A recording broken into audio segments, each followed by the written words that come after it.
सरकारी कर्मचारियों को प्रमोशन में आरक्षण देने के मसले पर सरकार सहमत हो गई है। सरकार का मानना है कि सभी विभागों में खास तौर पर निचले कैडर में अनुसूचित जाति और अनुसूचित जनजाति के लोगों के लिए तय सीमा तक आरक्षण का लाभ दिया जाना चाहिए।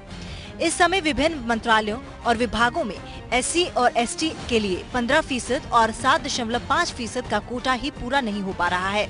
संबंधित विभागों को ये सुनिश्चित करने के लिए जल्द ही निर्देश जारी किए जाएंगे। कार्मिक विभाग ने प्रमोशन में आरक्षण के मसले पर M नागराज बनाम केंद्र सरकार के मामले में सुप्रीम कोर्ट के फैसले को अमल में लाने के लिए बनाई रिपोर्ट पर सहमति जताई है।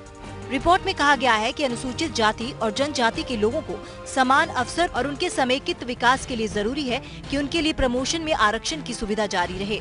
रिपोर्ट में कहा गया है कि सरकार के कई कैडर में SC और ST वर्ग के लोगों की हिस्सेदारी संविधान में उनके लिए तय सीमा से भी कम है।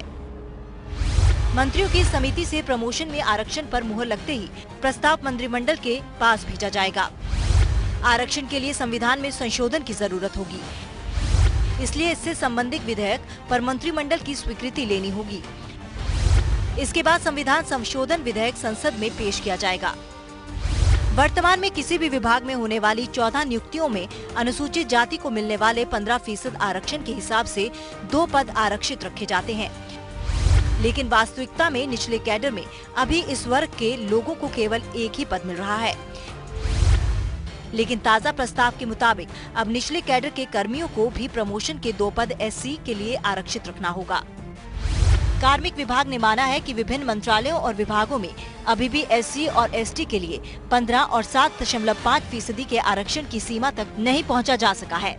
इस कदम के राजनीतिक पहलू को नजरअंदाज नहीं किया जा सकता है, खासकर तब जबकि हाल के उत्तर प्रदेश विधानसभा चुनाव में सपा और BSP जैसी पार्टियां हाशिए पर खड़ी होने लगी हैं।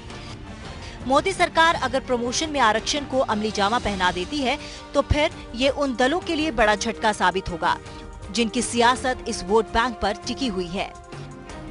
Bureau report APN।